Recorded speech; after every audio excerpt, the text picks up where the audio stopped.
안녕하십니까. 예, 우리 시작하기 전에요. 한 5분에서 10분 정도만 앞으로 공부 뭘 포인트로 해가지고 할 건지 잠깐만 말씀드리겠습니다. 제가 이제 항상 자주 하는 이야기인데, 우리가 그 민법 이제 시험이 제가 3바퀴로 이렇게 돼 있다고 합니다. 그래서 첫 번째 이제 시험에 나오는 게 우리 민법 조문들 애들이 시험에 나오고, 그 다음에 이제 실제 사건에 이 조문을 적용을 하려면 이제 이 조문을 의미를 해석을 하게 됩니다. 이제 그런데 그 부분, 실제 사건에 적용된 요 판례, 여기에 시험에 나오죠. 2개가 시험에 나옵니다. 근데 이제 이 해석을 할 때 판례 말고 그 저명한 학자들, 이분들이 해석한 것을 우리가 학설이다라고 이야기를 합니다. 그런데 학설 같은 경우에는 큰 의미는 없습니다. 왜냐하면 대부분의 학설들이 그 학자들 간에 다툼이 있기 때문에. 그래서 이제 우리 시험에서는 다툼이 있으면 판례에 따름 이렇게 되어 있기 때문에 판례가 집중이 되는 거고요. 판례 비중이 뭐 거의 한 80% 정도는 된다, 이렇게 보시면 되겠습니다. 다음, 어떤 조문, 어떤 판례를 공부해야 되느냐, 요걸 보여주는 게 우리 기출문제. 타 과목하고는 달리 민법은 특히 이 기출됐던 거, 어차피 조문하고 판례가 나오는데 중요한 조문, 중요한 판례들은 전부 다 이미 다 시험에 나왔다고 보시면 됩니다. 그러니까 이제 이 부분들을 기출을 통해서 확인한다. 그래서 이제 오늘 우리가 그 자료에 제가 이제 1600제라고 이름을 붙여가지고요. 오늘은 물론 일부만 나갔지만 그 기출 지문들을 쭉 수록을 해놨습니다. OX로 나와 있는 거. 네, 그것들을 계속 반복을 해주시면 되겠습니다. 그럴 때 이제 이 민법을 공부를 할 때 역시 3바퀴로 되어 있다. 특히 민법 같은 경우에는 이해가 중요합니다. 이해가 중요하다. 그런데 이해하고 그 다음에 당연히 뭐 해줘야 되냐? 암기해줘야 되겠죠. 그런데 다시 한 번만, 막무가내로 암기해봐야 실제 시험장에서 가면은요, 이 부분이 내가 그냥 암기했는데 분명히 알았던 부분인데 이해가 안 돼 있으면 거기를 물어봤는지를 모르는 경우들이 가끔 있으니까. 근데 이제 또 암기해도 한계는 있으니까 이렇게 반복한다. 이해하고 암기하고 반복한다. 이렇게 해서 이제 우리가 정복을 하게 된다. 네, 그 말씀만 한번 드리겠습니다. 조문하고 판례입니다. 민법은. 네, 일단은 이해. 네, 그렇게 되어 있고요. 자, 오늘 자료 보시면 이제 OX는 그 단원하고 확인하도록 하고요. 자, 제1편 해가지고 민법 총칙 나와 있고요. 1장에 법률 관계와 권리 변동 이렇게 적어져 있습니다. 그럼 권리 변동 옆에다가 잠깐 이렇게 가로를 치셔가지고 이렇게 CF하고 점 찍으면 이걸 이제 비교, 이런 의미입니다. 그 옆에다가 이렇게 물권 변동.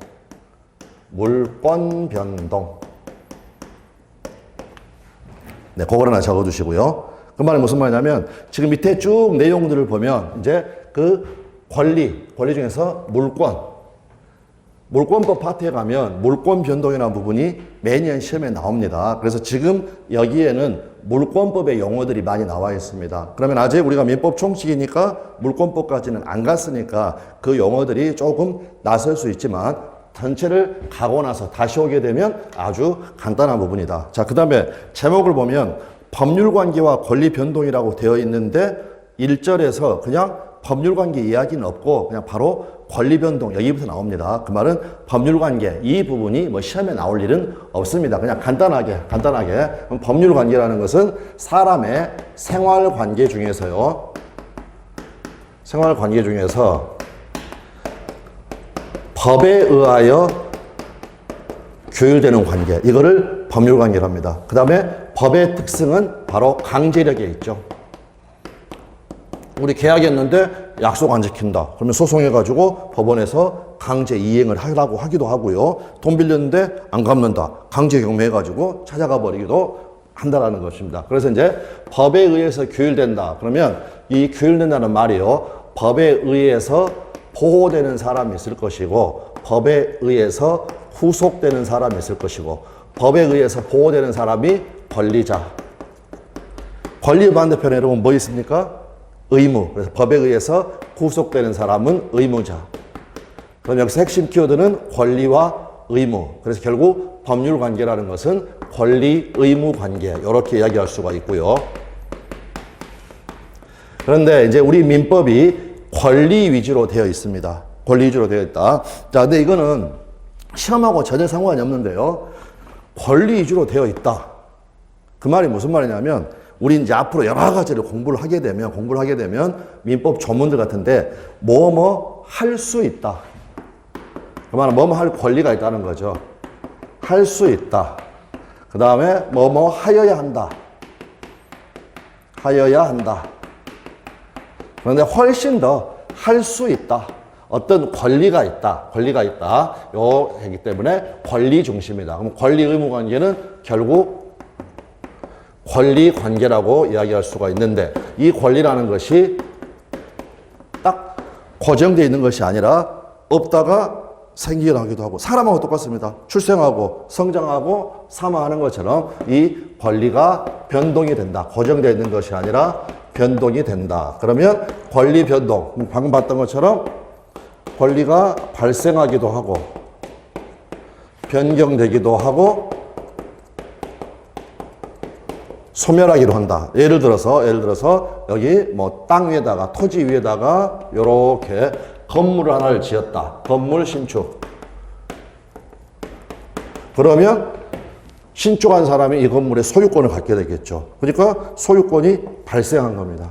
발생한 거. 나중에 이 건물을 뭐 철거해 버렸다. 그러면 이 소유권이 또 소멸해 버리는 거죠. 이처럼 권리의 발생, 변경, 소멸. 이거를 권리 변동이라고 하고요. 이거를 사람을 주체로 해서 보면 누구누구가 권리를 취득했다.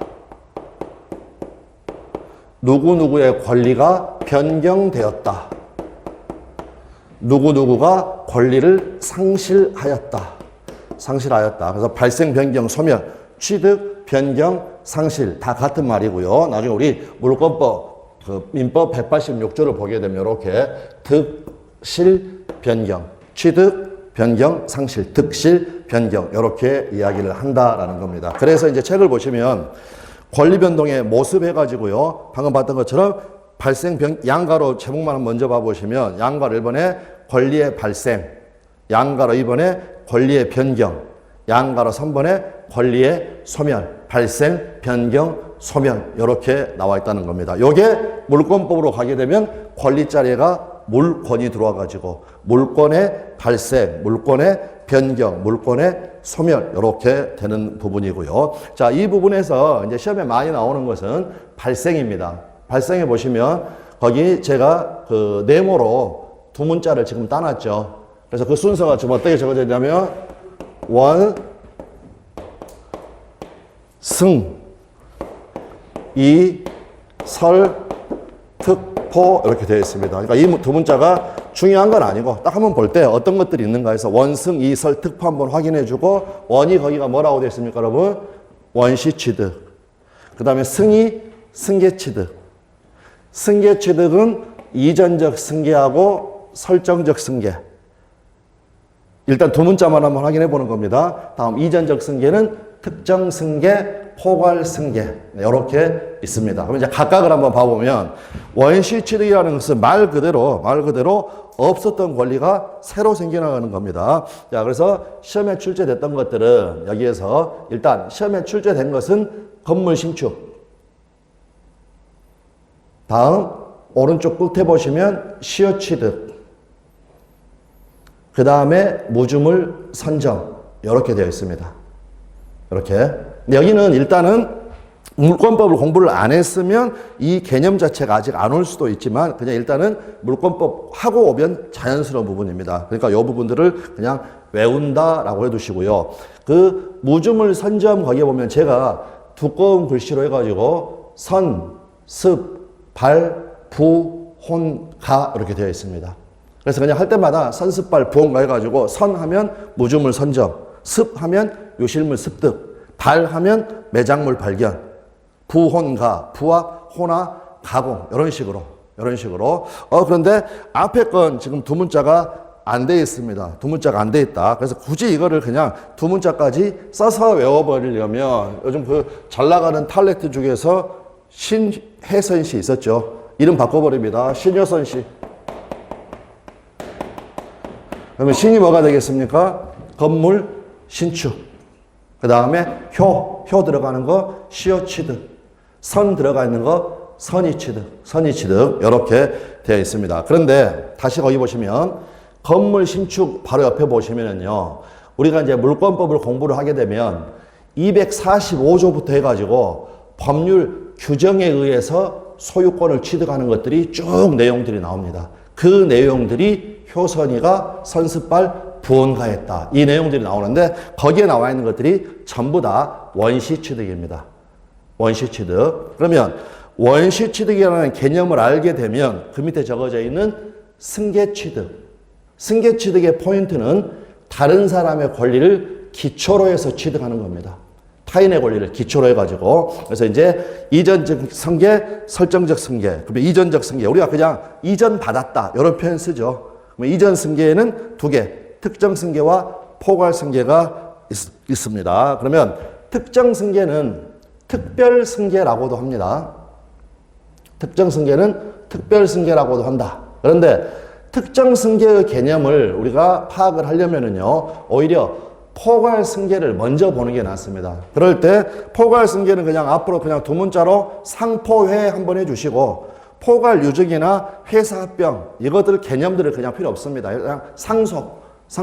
그러면 상속이라는 하나의 원인에 의하여 가령 아버지가 돌아가셨다. 독자인 아들이 어머니도 안 계셨고 단독 상속을 했다. 그럼 아버지가 가지고 있었던 재산, 가령 뭐 토지가 있었다. 건물이 있었다. 자동차가 있었다. 이러한 것들이 한 방에. 그래서 포괄승계. 이거는 한 방에. 또는 한 큐에 여러 개의 권리를 취득하는 것. 요거를 포괄승계다라고 이야기를 합니다. 그러면 자연스럽게 특정승계, 특별승계. 그러면 특정승계는 하나씩. 개별적 하나의 원인에 의해서 하나씩 권리를 취득하는 것. 가령 지금 여러분들이 소유하고 계시는 대부분의 물건들 보시면은요, 매매해가지고 옷 하나 사고, 매매해가지고 핸드폰 하나 사고, 이런 식으로 됐다라는 거. 네, 그렇게 해서 그 느낌 정도만 봐두시면 되겠습니다. 그 다음에 이제 설정적 승계는 소유권 이외에 지상권, 저당권 등의 이거 다 물권법에서 나오는 건데 제한물권을 설정한다. 자, 그래서 소유자가 토지를 가지고 있다가 지상권을 설정해 줬다라고 하게 되면 이 설정자 권리는 그대로 존속합니다. 그러니까 예를 들어서 이런 그림이 되겠죠. 갑이라는 사람이 토지를 소유하고 있습니다. 갑이라는 사람이 X 토지를 소유하고 있다. 그러면 이 토지를 이렇게 그림을 그려보면은요, 이 토지는 소유자가 이 토지를 뭐 할 수 있느냐? 사용, 수익할 수 있고 또 처분할 수 있다라고 우리 민법 211조에 적어져 있습니다. 그래서 여기 사용, 수익하는 이 부분을 이 물건의 사용가치라고 이야기를 하고요. 이 토지에. 그 다음에 여기 처분했다. 요거를 요 물건의 교환가치다.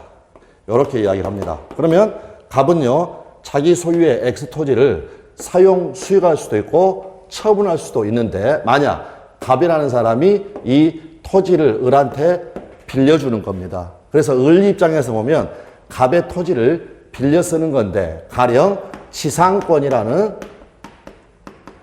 물권법에서 다 공부합니다. 지상권이라는 물권을 취득해서 빌려 쓰게 되면 그림이 어떻게 되느냐? 을한테 빌려주기 전에는요, 갑이 완전한 동그라미, 이거를 지배를 하다가 이렇게 된다는 겁니다. 이 물건의 교환 가치만 지배를 하고, 이쪽은 애가 지배를 하는 겁니다. 그래서 그 기간, 요 지상권의 존속 기간 동안에는 을이 이 물건을 사용 수익하게 되는 거죠. 사용 수익하게 된다. 그럴 때 갑이 을한테 지상권을 설정해 줬다. 그러니까 권리를 이전했다 이 말은요, 예를 들어서 소유권을 완전한 동그라미를 가지고 있다가 이 토지를 가령 갑이 을한테 팔아버렸다. 그러면 요렇게 동그라미가 을한테 다 나와, 다. 그리고 갑은 소유권을 상실하게 되는 거고, 그런데 방금 봤던 것처럼 설정자는 여전히 소유권을 가지고 있고요. 다만 요 일부만 애한테 이전해 주는 것, 일부만 이전해 주는 것, 요거를 설정이라고 한다라고 봐두시면 되겠습니다. 다시 한번 거기 읽어보겠습니다. 설정적 승계, 소유권 이외에 지상권, 차단권 등의 제한 물권을 설정하는 것, 이게 그 예가 되겠고, 방금 그림에서 보셨던 것처럼 설정자의 권리, 즉 소유권은 여전히 존속한다라는 것. 근데 설정도 방금 봤었지만 역시 타인의 권리를 기초로 하고 있죠. 갑의 엑스토지에 대한 소유권을 기초로 해가지고 을이 지상권을 취득을 하였다. 이렇게 봐두시면 되겠습니다. 다음 양걸 2번에 보시면 권리의 변경, 발생, 변경, 소멸에서 변경은 크게 세 가지로 이야기할 수 있습니다. 하나는 주체의 변경, 하나는 내용의 변경, 하나는 작용의 변경. 주체의 변경 먼저 보시면 권리의 이전적 승계를 제3자의 입장에서 바라본 거. 방금 갑이 을한테 소유권을 이전을 해줘 버리면 어떻습니까? 주체가 변경됐죠. 갑에서 을로. 네, 요거를 이야기를 하고요. 그 다음에 이제 내용의 변경은 질적 변경과 양적 변경이 있습니다. 순서를 바꿔가지고 양적 변경 먼저 보시면 소유권 위에 제한 물권을 설정하였다. 양적 변경 느낌 오시나요? 제한 물권 설정하기 전에는 갑이 완전한 동그라미였습니다. 완전한 동그라미. 그런데 을한테 이 사용 수익할 수 있는 요 사용 가치, 요 부분을 떼줘 버리면 반쪽 원으로 쪼그라들어 버리니까 양이 쪼그라든 거죠. 그래서 우리가 이것을 양적 변경이다라고 이야기를 합니다. 그 다음에 이제 수험상 아주 중요한 것은요, 이 질적 변경. 질적 변경. 네, 이 부분이 아주 중요합니다. 그러니까 예를 들어서 갑하고 을하고 뭐 갑소유의 뭐 건물에 대해서 을하고 가령 매매 계약을 체결을 했다. 그러면 우리가 갑을 매도인, 을을 매수인. 즉 갑은 을한테요, 물건 판 거니까 소유권을 잊어준다고 약속을 하는 거고, 을은 거기에 대해서 대금 1억을 지급하겠다. 요렇게 해서 지금 약속을 한 겁니다. 약속은 지켜져야 하기 때문에 갑은 을한테 소유권 이전해 줄 의무를 부담을 하게 되고, 을은 갑에게 지가 약속한 거 대금을 지급할 의무를 부담을 하게 된다. 그런데 지금 여기처럼 소유권 이전 의무, 대금 지급 의무 다 쓰면은 조금 시간이 걸리니까 앞으로는 이렇게 소유권 동그라미 치고 마이너스 하면 의무, 플러스면 권리.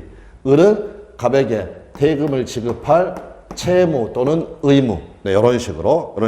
자, 그래서 갑이 을한테 소유권을 넘겨줘야 되는데 매매계약 체결하고 나서 이 토지값이 폭등하니까 병이라는 사람한테, 다른 사람한테 팔고 애한테 매매를 원인으로 등기를 격려를 해줬다. 그러면 병이 소유권을 취득을 해버립니다. 갑은 약속 안 지켰죠. 그러면 을은 그 전에는 갑한테, 자, 갑이 소유권 이전 의무가 있다라는 것은 을은 거기에 대해서 소유권을 이전해달라고 할 수 있는 권리. 이 권리가 있어요. 이 권리. 그 다음 소유권 넘겨주고 나한테 이 물건 인도해줘라 라고 할 수 있는 권리. 그런데 이 부분이 병이 소유권을 취득을 해버리면 더 이상 소유권 취득할 수가 없게 되겠죠. 그래서 이게 뭘로 바뀌느냐.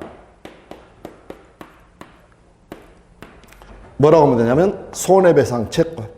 손해배상 채권. 다시 한번 매매계약 체결했을 때는 애한테 네가 약속한 것 엑스토지에 소유권을 넘겨달라라고 하는 권리가 있었는데 이러한 상황이 발생을 하게 되면 을은 이제 손해배상을 해달라고 한다. 돈 받는 걸로 바뀐다는 겁니다. 자, 그래서 거기 한번 봐보시면 물건을 인도해 달라고 할 수 있는 채권 또는 소유권을 이전해 달라고 할 수 있는 채권이 손해배상 채권으로 변하는 것. 물건 받을 권리가 돈 받을 권리로 바뀌어버리는 것. 이런 걸 뭐라고 하냐? 질적 변경. 질적 변경. 그런데 이제 이 부분은 아까 제가 우리 수업영상은 아주 중요하다라고 말씀을 드렸던 게 단순히 이거 자체만 이제 다른 부분하고 이 부분이 많이 연결이 되어 있기 때문에 이게 중요하다라는 겁니다. 자, 그럼 여기서 한 가지 용어 하나 알아두십시오, 여러분. 지금 원래 을은 소유권을 이전받고 또 인도도 받아야 되는데, 즉 갑으로부터 이행을 받아야 되는데 이행을 못 받게 됐기 때문에 손해배상을 받게 됐다. 이런 걸 이행에 가름한다. 또는 이행을 대신하는 손해배상. 이걸 뭐라고 부르느냐?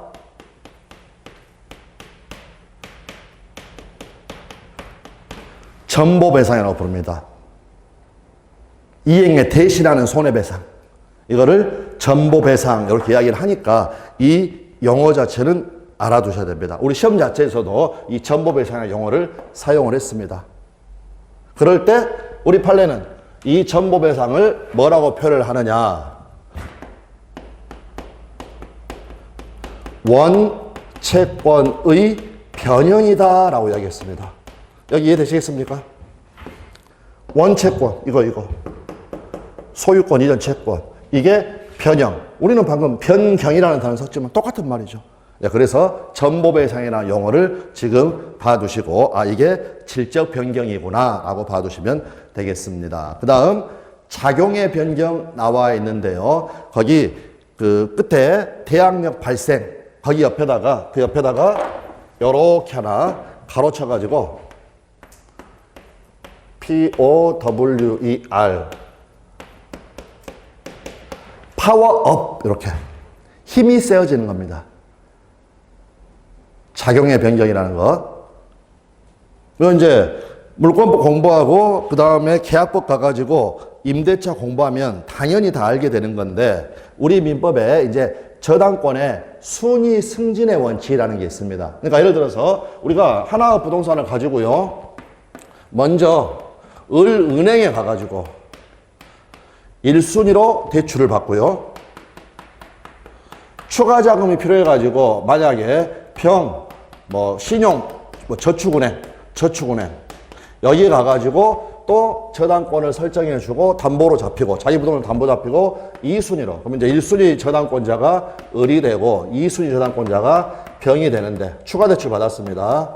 만약 요 을은행에서 빌렸던 돈을 먼저 다 갚아버렸다. 그러면 1순위의 이 저당권이 없어지는데 2순위 저당권이 그대로 있는 게 아니라 얘가 1번으로 올라갑니다. 그게 바로 방금 적어져 있는 뭡니까? 순위 승진. 2번에서 1번으로 올라갔다. 힘이 세졌다. 이렇게 이야기를 하고요. 그 다음에 이제 그 뒤에 거는 부동산 임차권의 대항력 발생. 아주 중요한 부분이죠. 저기서 아주 중요하단 말은 임대차하고 연결했을 때. 계약법에서. 자, 그러면 임차권은요, 채권입니다. 채권. 우리 시험법에 나와 있는, 시험법에서 공부할 계약이 매매, 교환, 임대차 계약입니다. 그러면 임대차라는 것은 가령 갑이라는 사람이 부동산을 소유하고 있는데 요 부동산을 을한테 빌려주는 겁니다. 을한테.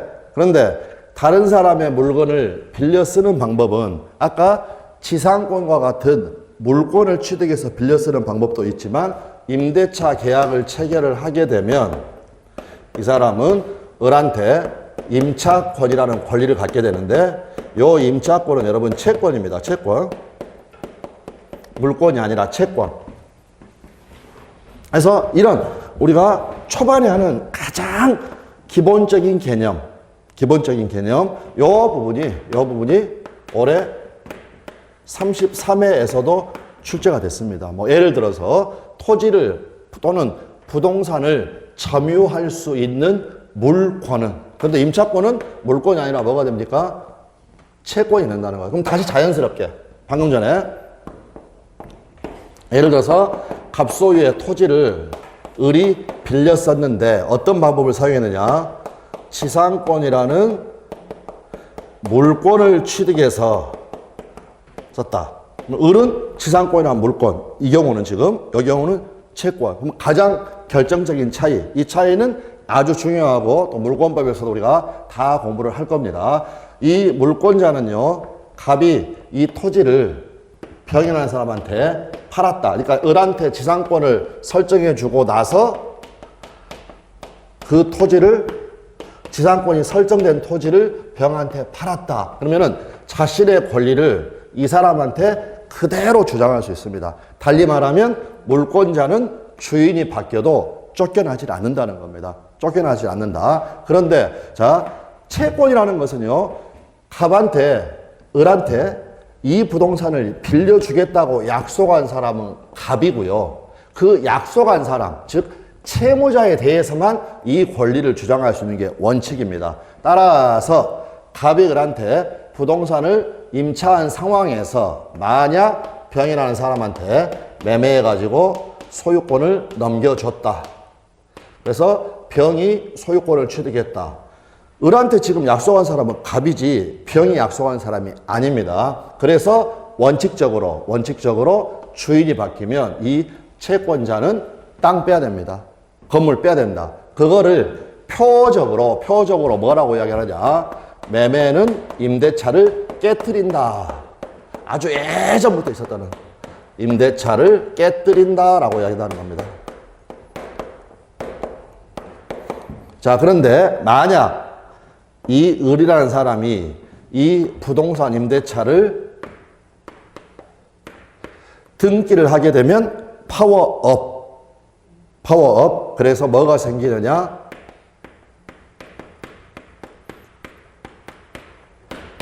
대양역이라는 게 생깁니다. 대양역이라는 것은 갑 말고 다른 사람한테도 요 임차권을 주장할 수 있다는 거죠. 그럼 결론부터 말씀드리면 을이 이 부동산 임대차를 등기를 했다. 등기를 하면 주인이 바뀌어도 안 쫓겨난다는 거죠. 안 쫓겨난다. 지금 말씀드렸던 거 임대차에서도 너무 중요하고 다 공부하는 거니까 혹시 개념이 안 잡히신다 하더라도 크게 신경 쓸 필요는 없습니다. 그래서 다시 한번 보면 작용의 변경, 저당권의 순위 승진. 뭐 1억 빌려줬다가 이게 뭐 2억 빌려주게 되는 게 아닙니다. 그냥 힘만 쓰여지는 겁니다. 다음, 등기된 부동산 임차권의 대항력 발생. 이 경우에는 주인이 바뀌어도 쫓겨나지 않는다라는 거. 파워업. 이거를 작용의 변경이다라고 이야기를 하고요. 양가로 3번에 보시면 권리의 소멸 나와 있습니다. 절대적 소멸. 이건 그대로 읽어도 되겠네요.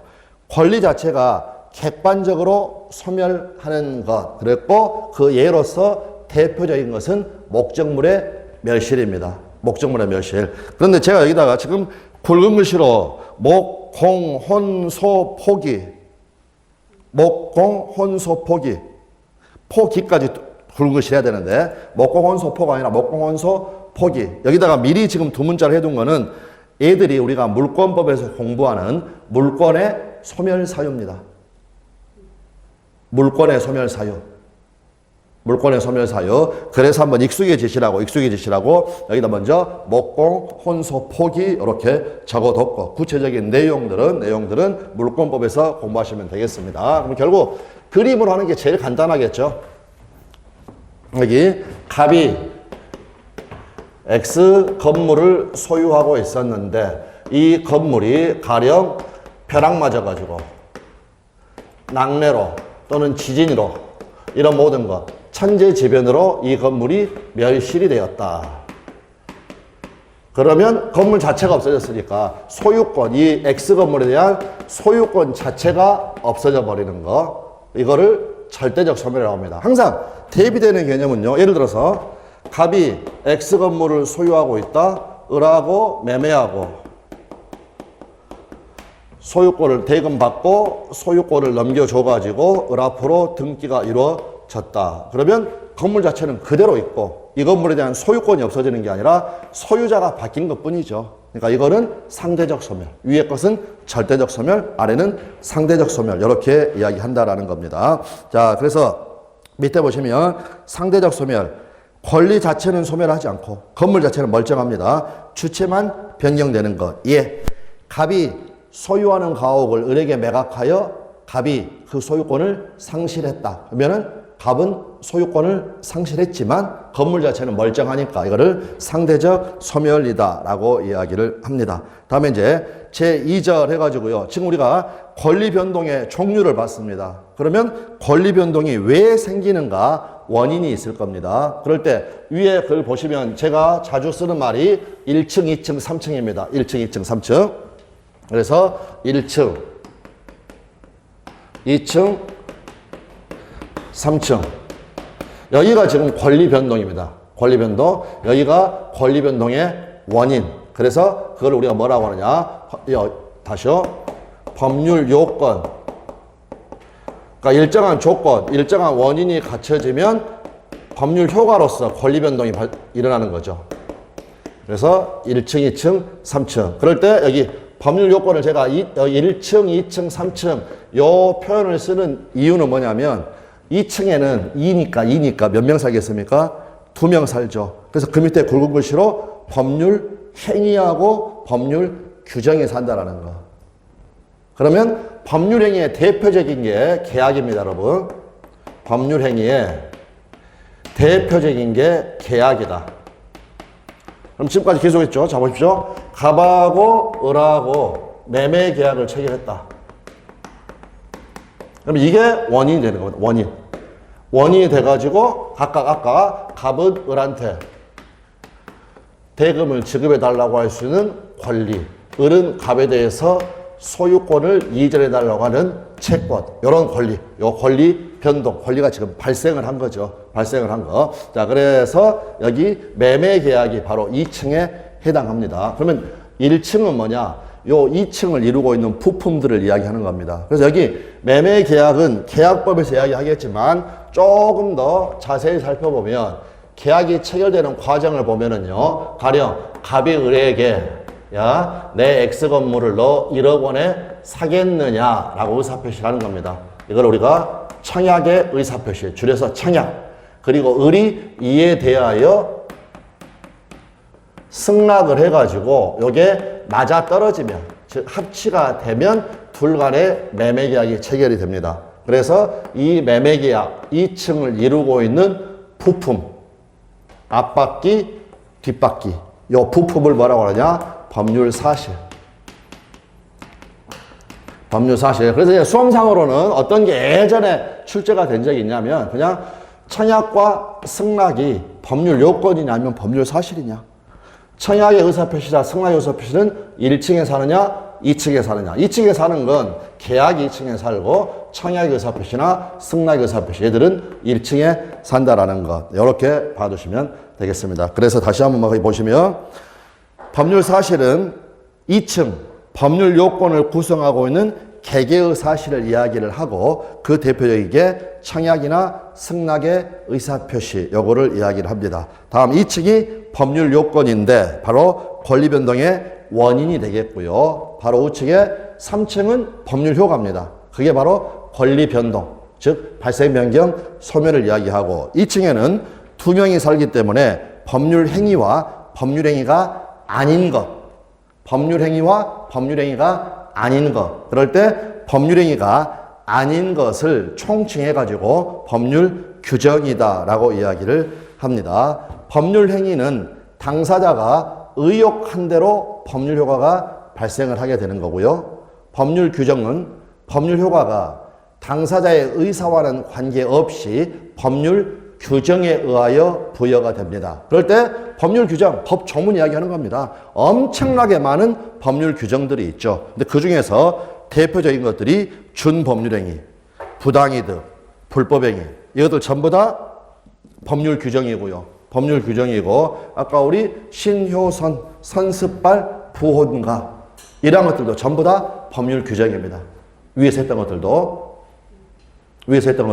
네, 그렇게 봐두시면 되겠고. 그 다음에 이제 우측에 보시면 부당이득 반환 청구권, 불법행위 손해배상 청구권, 이런 것들은 우리가 가로에서 보시는 것처럼 법정 채권이다라고 이야기합니다. 법정이라는 말이 법률 규정의 줄임말입니다. 그러니까 결론은 법률 행위하고 법률 행위가 아닌 것의 차이점은 법률 행위는 원하는 대로 효과가 발생하는 겁니다. 당사자가 원하는 대로, 원해서. 그런데 법률 규정은 당사자의 의사하고는 무관하게 법 조문에 의해서 효과가 발생하는 것, 이렇게 봐주시면 되겠습니다. 그런데 넘어가시면 우리 시험에서 자주 물어보는 게 아까 2층에 준법률행위, 그러면 준법률행위는 법률행위라는 단어가 들어있지만 이거는 법률행위가 아니라 법률 규정이었죠. 그것부터. 근데 이게 법률 규정이라는 건 가로에 적어져, 가로에. 행위자의 의사와는 관계없이 법률 규정에 의하여 일정한 법률 효과가 발생한다. 핵심 키워드는 법률 규정이라는 게 핵심 키워드가 되겠습니다. 그랬고 일단 여기에 여러 가지 예가 나와 있는데 지금은 그냥 단순히 암기하시면 됩니다. 무슨 말이냐? 첫 번째 칸 밑에가 가로 해가지고 각종의 최고라고 되어 있죠. 이거는 의사의 통지다라고 외우셔야 됩니다. 바로 그 밑에 각종의 통지, 이거는 뭐라고요? 관념의 통지다. 이거는 그냥 암기.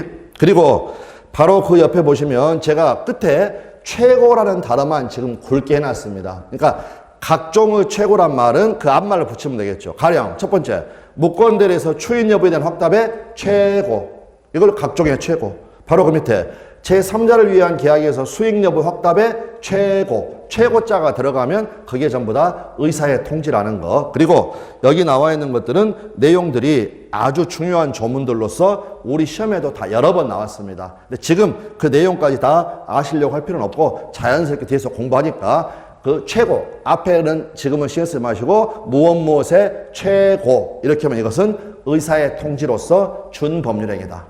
그랬고 그 밑에 보시면 각종의 통지, 가령 채권 양도 통지, 바로 밑에 청약자가 하는 승낙 연착의 통지, 끝에가 통지로 끝나는 것들은 전부 다 관념의 통지다라는 것. 기타는 나중에 한번 보셔도 되겠습니다. 보셔도 된다. 자, 그래서 이 부분은 시험에 자주 출제되는 부분은 아닙니다. 그리고 예전에 출제가 됐고 최근에가 출제되는 것은요, 준법률행위가 출제되고, 최근에 출제되는 것은 준법률행위가 출제가 됐고요. 출제가 됐고 그 개념들 이렇게 조금 알아두시고 그다음에 아까도 말씀드렸지만 뒷부분까지 공부를 하게 되면 더 확실하게 자연스럽게 이 내용들을 알 수가 있습니다. 자, 그래서 오늘 그 여러분 다른 자료 있죠?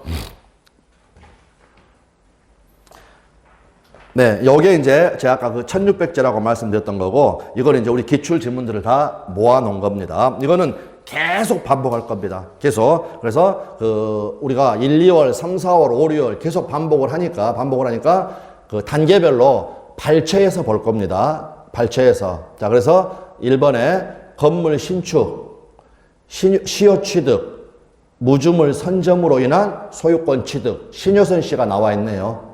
아까 원시 취득이냐 승계 취득이냐 라고 했을 때 이건 전부 다 원시 취득이라고 했던 거 승계 취득하고 비교해 가지고 확인을 해 두시면 되겠습니다. 자, 그 다음에 3번 한번 봐보시면 한 2번 정도 우리 시험에 기출됐는데 저당권 설정은 이전적 승계에 해당한다. 아니죠? 설정적 승계죠. 아까 제한물권을 설정하였다. 만약에 이게 이전적 승계라고 해버리면은요, 저당권 설정한 사람의 소유권이 없어져 버리는 겁니다. 이거는 설정했기 때문에 그 사람은 소유권은 그대로 있다라는 거. 그래서 이거는 이제 말장난인 것 같지만 그 내용 한번 봐주시면 되겠고요. 그 다음에 4번 한번 보시면 1순위 저당권이 소멸돼서 2순위 저당권이 순위가 승진됐다. 1번으로 파워업. 이걸 우리가 뭐라고 했느냐? 작용의 변경 또는 작용상의 변경이다. 5번 한번 봐보시면 아까 내용 그대로 나와 있는 겁니다. 갑이 소유하는 가옥을 을에게 매각을 해가지고 갑이 그 소유권을 상실하였다. 이거는 절대적 소멸이다, 상대적 소멸이다. 건물은 멀쩡하죠. 예, 그러니까 이거는 절대적 소멸하면 틀린 말이고 상대적 소멸이다 라고 이야기를 해야 된다 라고 봐두시면 되겠습니다. 자, 그 다음에 7번 한번 봐보시면 무권대리인의 추인 여부에 관한 상대방의 최고는 의사의 통지이다. 이거는 맞는 질문이 되겠고 8번 청약자가 하는 승낙 연착의 통지는 의사의 통지이다. 각종의 통지는 아까 뭐라고 그랬나요? 관념의 통지. 그러니까 이 부분들은 우리가 문제를 보면서도 이 부분은 좀 반복해가지고 단순 암기해도 되는 부분이다 라는 걸 알 수가 있고요. 결국 이 부분을 출제 교수가 선택을 해서 문제를 낸다는 것은 서비스로 드리는 겁니다.